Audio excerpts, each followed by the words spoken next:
మీరెప్పుడన్నా గాల్లో ఎగిరే వైల్డ్ క్యాట్స్ గురించి విన్నారా? గాల్లో ఎగిరి బర్డ్స్ని పట్టుకుని తినే వైల్డ్ క్యాట్స్, వీటి పేరే క్యారకల్స్. అసలు ఈ క్యారకల్స్ ఏంటి? Medium sized wild cats. జనరల్గా వైల్డ్ క్యాట్స్ అనగానే మనకి రకరకాల ఆకారాలు గుర్తొస్తాయి, కానీ ఈ క్యారకల్స్ రూపం చాలా డిస్టింక్ట్గా ఉంటుంది అనమాట. పెద్ద పెద్ద చెవులు చివరన జుట్టు ఉంటుంది, నల్లగా ఒక పెయింట్ వేసినట్టు చెవులకు ఉంటుంది అనమాట. జనరల్గా క్యాట్స్ అనగానే బాడీ మీద స్పాట్స్ అనుకుంటాం కదా, వీటి మీద అస్సలు స్పాట్స్ ఉండవు. ఈ క్యారకల్స్ ఎలా ఉంటాయో తెలుసా? చాలా థిన్గా, బాడీ కూడా చాలా పల్చగా ఉంటుంది, ఎగైల్గా చాలా యాక్టివ్గా ఉంటాయి. అంతేకాదు చాలా స్లీక్గా ఉండి చాలా ఫాస్ట్గా లైట్ వెయిట్తో ఉంటాయి అన్నమాట. ఇవి ఎగరగలవు. పాత రోజుల్లో హంటింగ్ కోసం రాజులు, ఎంపరర్స్ ఇవి పెంచుకునేవాళ్ళంట. వీటినే క్యారకల్స్ అంటాం. భారతదేశంలో ఇవి క్రిటికల్ ఎండేంజర్డ్ కేటగిరీలో ఉన్నాయన్నమాట. దేశంలో 20 సంవత్సరాల నుంచి సరిగ్గా కనిపించట్లా. అయితే ఈరోజు ఒక విశేషం. మధ్యప్రదేశ్లోని గాంధీ సాగర్ వైల్డ్ లైఫ్ శాంక్చురీలో ఇది కనిపించింది. అంతేకాదు రీసెంట్గా రాజస్థాన్లో కూడా కనిపించిందంట. దాంతో మనకు మళ్ళా కొత్త ఉత్సాహం వచ్చిందనమాట.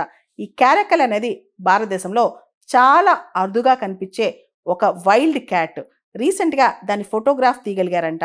ఇది రాజస్థాన్లో కూడా ముకుంద్రా హిల్స్ టైగర్ రిజర్వ్లో రీసెంట్గా కనిపించింది. ఆ తర్వాత ఈరోజు ఇది మధ్యప్రదేశ్లోని గాంధీ సాగర్లో కనిపించిందంట. ఇవి మీడియం సైజ్డ్ వైల్డ్ క్యాట్స్. చాలా స్లీక్గా లైటర్ వెయిట్తో ఉంటాయి. వీటి కలర్ రెడ్డిష్ గోల్డ్ కోట్తో ఉంటుంది అనమాట.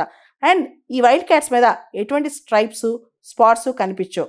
జనరల్గా వైల్డ్ క్యాట్స్ అనగానే చుక్కలు ఇలా బాడీ అనుకుంటాం కదా. ఈ క్యారకల్స్ని డెజర్ట్ లింక్స్ అని కూడా పిలుస్తాం అనమాట. ఇవి బేసికల్గా నాక్టర్నల్, అంటే నైట్ టైం ఎక్కువ మెలుకుని ఉంటాయి. అంటే చాలా అరుదుగా కనిపిస్తూ ఉంటాయి, ఎక్కువ కళ్ళకు కనిపించవు అనమాట.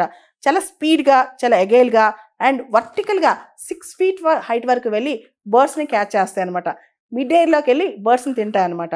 ముఖ్యంగా వీటి డైట్ ఏంటంటే బర్డ్స్, రోడెంట్స్, ర్యాబిట్స్ ఇవన్నీ కూడా తింటాయి.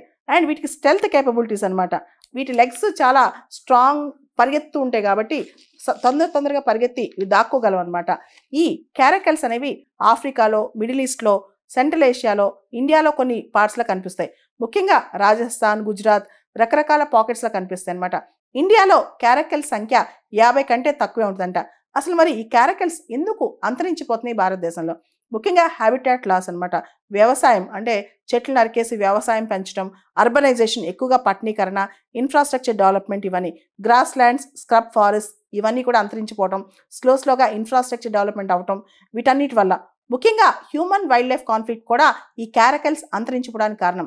క్యారకల్స్ చిన్న లైఫ్ స్టాక్ను కూడా తినడం వల్ల ఫార్మర్స్కి కోపం వచ్చి వాళ్ళు దాన్ని అటాక్ చేయడం, వాటిని చంపేయడం చేస్తున్నారు. ముఖ్యంగా హంటింగ్, పోచింగ్ ఇవన్నీ కూడా ప్రాపర్ కన్జర్వేషన్ యాక్టివిటీ కూడా లేదు. ఈ క్యారకల్స్ని కన్జర్వ్ చేసే యాక్టివిటీ కూడా ప్రాపర్గా లేదనమాట. ముఖ్యంగా క్యారకల్స్ ఎకలాజికల్ ఇంపార్టెన్స్ కూడా చాలా ఉంది. ఎందుకంటే క్యారకల్స్ ఎకోసిస్టమ్ మెయింటైన్ చేయడంలో కీలక పాత్ర పోషిస్తాయి. రోడెంట్స్ కానీ, చిన్న హెర్బివోర్స్ని కానీ ఇవి తింటాయి అనమాట. సో రోడెంట్స్ ఎక్కువ పెరగకుండా, ఇతరత్ర చిన్న హెర్బివోర్స్ ఎక్కువ పెరగకుండా ఉండటానికి, ఇవి ఎకలాజికల్ హెల్త్ కాపాడటానికి, అదేవిధంగా మన కల్చరల్ బయోడైవర్సిటీ హెరిటేజ్ కాపాడటానికి కూడా ఈ క్యారకల్స్ పనికొస్తాయి అనమాట. కాబట్టి క్యారకల్స్ మీద సర్వేస్ జరిపించి వాటిని పరిరక్షించాల్సిన అవసరం ఎంతైనా ఉంది. ఎందుకంటే ఇండియాలో అవి క్రిటికల్ ఎండేంజర్డ్ కేటగిరీలో ఉన్నాయి కాబట్టి వాటిని కాపాడాల్సిన అవసరం ఉందన్నమాట.